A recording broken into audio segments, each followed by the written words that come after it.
to the Real Agents of Change, where we celebrate and just really raise up those people who are the agents of change in this world that are taking a stand for those that they are wanting to serve and support.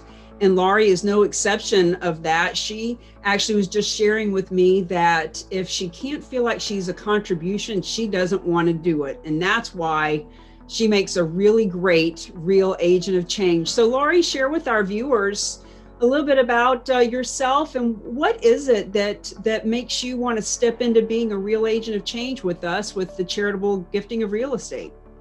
Oh man, thank you. It is, I've been in the business 28 years. And when I hit upon what you're doing, Cami, I just was like, I got to be affiliated with this group because I'm one of those realtors that needs to be having a higher purpose. In other words, helping somebody achieve their goals. And I want to associate my goals yearly to what I can be a change in the world for. So, and I've really found that I achieve more. I work harder. I call it eating my plate of frogs each morning. I get those frogs eaten if what I'm calling for is something beyond me. So if it's for somebody who really needs that house, and I just have to get up and do some cold calling for a neighborhood to make sure I find them the house that they want. Or I have to talk about something in a transaction that really isn't fun. Like some of my job isn't fun, right? Sometimes I have to negotiate some hard elements, but if I can communicate that in a good way to explain the message well so that it's received well, so then the deal stays together, that's super important to me because it's for somebody else, not me. I really have to work for others. And I can see that in your energy. We were just talking about how you've become quite an agent of change in the board of realtors with your training and stuff. Would you like to speak on that? Oh yeah, I'd love to. So I have a teaching background. I used to be an elementary ed teacher, and I did it because I love teaching and I love kids. But then my mom was a realtor. So in the summertime, and I remember one year I had gotten kind of like there was not a layoff, but I had gotten moved down to halftime. So I'm like, well, it's a great time for me to jump into real estate. My mom had since passed. And so I got my real estate license and I realized how much I teach and I actually educate during the process of real estate. So I was kind of on and off for teaching. I had some kids and I'd take some time off and kept my real estate license the whole time. And now I get to teach with the board of realtors and I get to teach those agents. And since going full time into real estate 20 years ago or so, so I get to impact their abilities to become better realtors. And I teach one of the most influential programs in the country. And I think I'm one of the top teachers of it. It's how we actually write the transactions electronically and send it off. It's called Transaction Desk. And I see about an 800% improvement locally for our board of realtors. That's what the program people have told me, that we're having a higher usage. So I'm helping them be better realtors. That's very important to me. So we just raise up our industry. Well, I love that. And we're going to talk now about the nonprofits that you're here to support. But I just want to point out that your contact with the Board of Realtors and your ability to train the realtors, imagine how when the 2 or 3 or 4 nonprofits that you support, and then take that times thousands of realtors who have their 1 or 2 or 3 that they support. Wow, what a ripple effect we can have with you in the world. So talk a little bit about the nonprofits you're here to serve. Sure, and that is exciting. Let me tell you, when I can get movement, that's really important to me. I like to be an influencer of positive change. So I have a couple different organizations that are near and dear to my heart. I come from a background of my people in my life were very chemically challenged as far as rehabs and just addiction. And so I know enough to know that those are not bad people. They just have bad things that they're doing right then, like bad behavior right then. And that positive change can come from that. And I've seen it myself. And because I was active in their recovery, I feel like I got a lot of good recovery in my life. So one of the ones that I'm most passionate about is Minnesota Teen Challenge. and just helping kids who might be either affected by addiction or have addiction get on the right path. I'm personally sponsoring one kid right now that is coming from a place of family disruption and putting her through college. And that does good things to my heart to know that she's going to go on and become a civil engineer. She's on her way. She's halfway through her junior year. Even in COVID, it's been great. So. Well, let me just say thank you for the work that you're doing. I too am in recovery, and it's no big secret. I talk about it from the stage all the time, and this might help with what you were saying. Addicts are not bad people trying to be good. We are sick people wanting to become well. They need help. They need help. And I'm all about supporting that. And it doesn't come from a place of saying, you should not do this. It comes from a whole different place. It comes from love and caring and giving them what they need for support to become better. So aware of that. I have some very good friends in that program. So very, very passionate about that.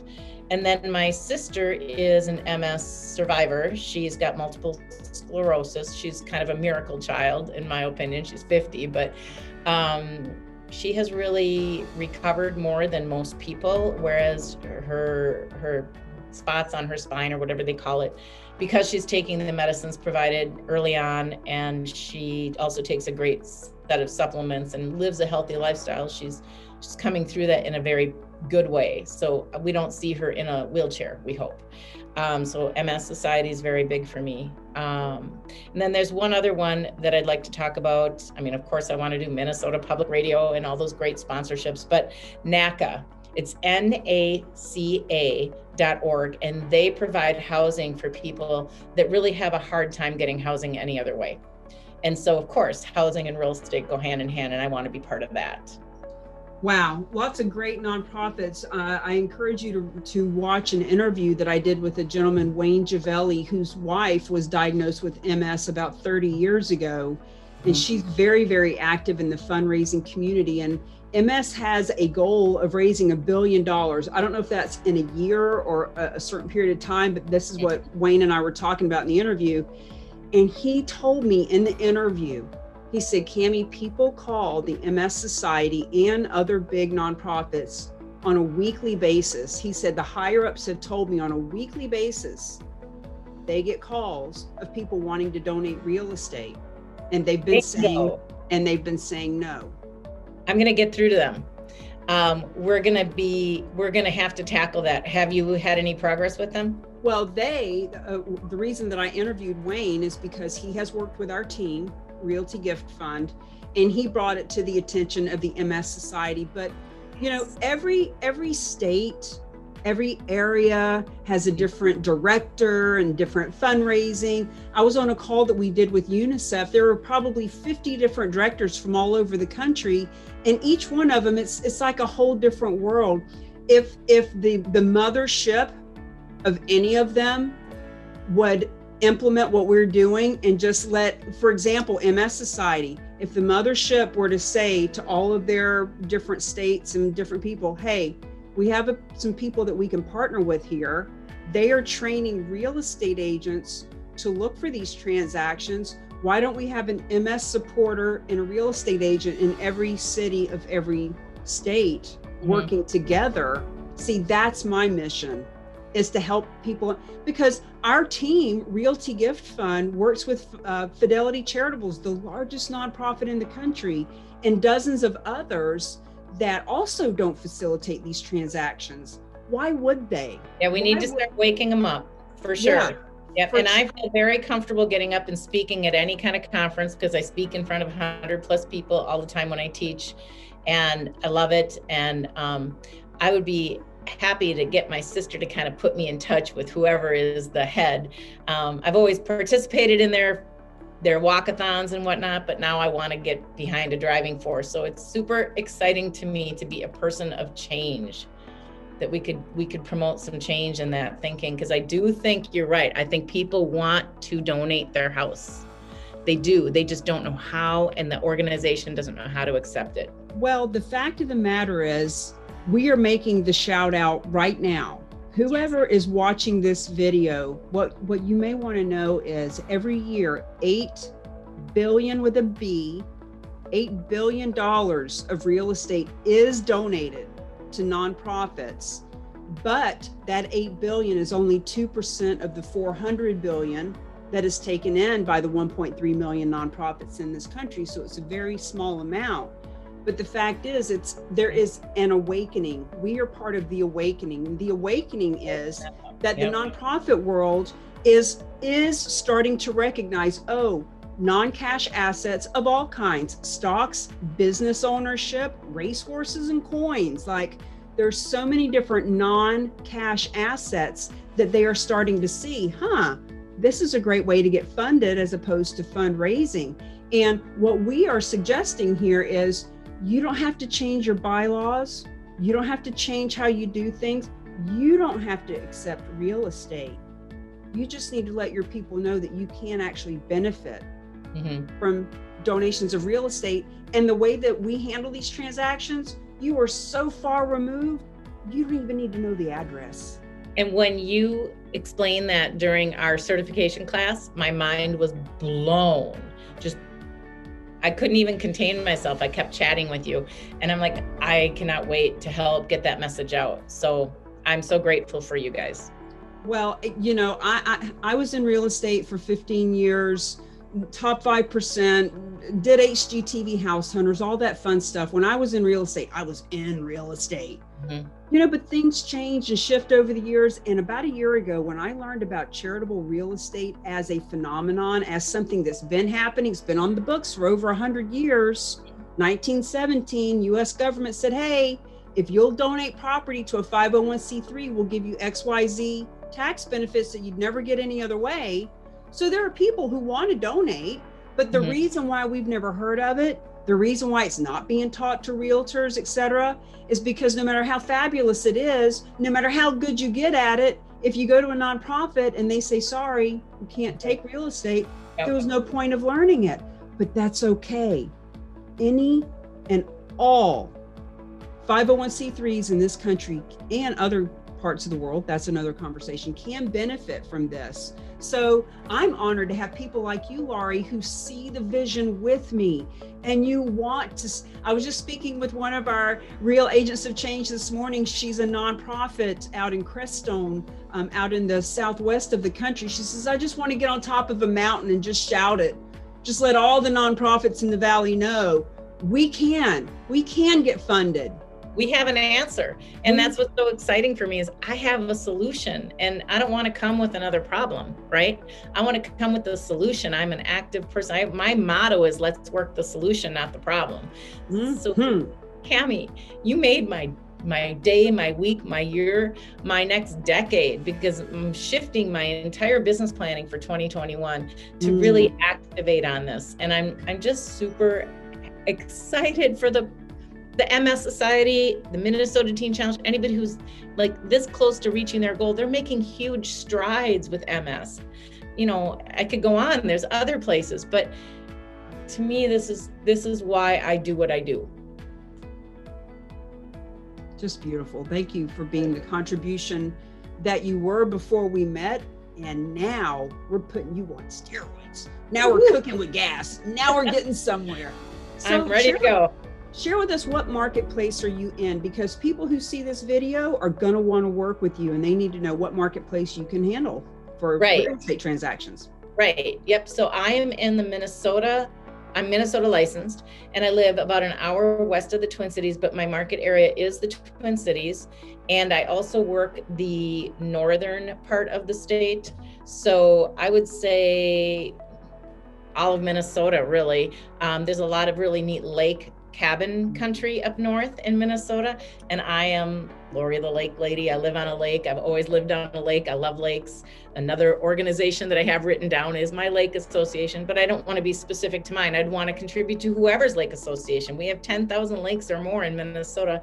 They all have lake associations, and they're working, one more little pitch, they're working to overcome invasive species that are taking over the lake. It's kind of a big deal. So I am here as a state representative of Minnesota. I have team members that help me throughout the state. Because I do teach, I'm connected with a lot of really great realtors. So all of Minnesota. Are each of those homeowners associations or lake, are they all nonprofit? Almost all of them are. Mine is. Yep. So So that's the here's one I've been giving to, this video is going to go viral because, friends, we're not asking you to buy a raffle ticket or to come to our golf tournament or to give any cash. We want you to share this video because there are people that live in this country who own a second home on a lake in Minnesota that their family just doesn't use anymore. The kids used to go there, they used to love it, but it's been 40 years and now they don't want to do Airbnb, and they would donate. They would donate that cabin. And when they donate it, look at all the great uses that the money will go to. Laurie, I know you and I could go on for hours. We're going to bring it to a tight end, but share with us something about you that has nothing to do with what you do for work or where you're from. Gosh, you could have warned me you were coming with that one. I grew up sailboat racing, little small inland island. It's called Inland Lakes Association. And I think that's my draw to nature is there's nothing like getting on a sailboat and having it, there's no motor. And in a race, so I'm a little competitive too, a little bit, but knowing you have to respect the water. You have to respect all the environment that you're in, and currently like today's situation, but finding joy with wherever you're at in that race. I think that's something about me. See, I don't ask ahead of time because I want to know what's top of mind for you. And I love how you said you need to respect your environment. Today's environment, fundraising is broken. Yes, it is. It needs help. The fundraisers are not raising the funds that they once did, and or they're being canceled because of COVID, and or they're being less attended. So if we are going to do our fundraisers, let's at least add a little stamp on that flyer or on that website or on that promotion. We benefit from charitable gifts of real estate. That's all you need to say. Because those who are generous, those who love you, those who want to support your HOA, your church, your veterans group, your foster children, they will raise their hand and say, I've been trying. I've been wanting to donate. You can benefit? Yes, we can. Thank you. And one more piece is Realty Gift Fund really gives a large portion. Like they're not holding much back, right? I mean, most of it is going to that 501c3 that the person wants it to. At least 90%, if not 95 to 97% of the donation goes directly to the other nonprofits. And there are organizations like Realty Gift Fund who keep 30%. Yeah. Who keep 30%. Our group takes this, and really, they have been counseled to stop being so generous, but they take just the bare minimum to keep their own doors open because they are the most philanthropic giving group that you'll ever meet. And their hearts are in line with mine, and that's what I caught on to. Yep. Okay, got to come to an end. Thank you so much, Laurie. It's people like you. It's people like you that were calling me forth to create this movement, to create this mission, to make sure that all those who need to benefit from charitable gifts of real estate can benefit. And on top of that, that all of my heart-centered, giving, loving, kumbaya real estate agents can build a business, not just from the donations, but from the resources and the relationships and the handshakes and the introductions that happen because of this wonderful conversation. Whether there's a piece of property being donated or not, you are going to meet awesome people, high net worth people, generous people, because you have a conversation that no other realtor in your area has. Not now, they don't. They will soon because you're going to teach them about it. But I'm just so honored to have you. If you are watching this and you believe that you're a real agent of change, whether you're a real estate agent, whether you're a nonprofit, whether you're a leader of a community, or whether you're a business who supports any of those endeavors, reach out to us. Let us know that you want to be part of the movement, because our motto is make money and make a difference, not separately, but together. This doesn't work unless you're making money and making a difference at the same time. Thanks, everybody. See you on the next episode.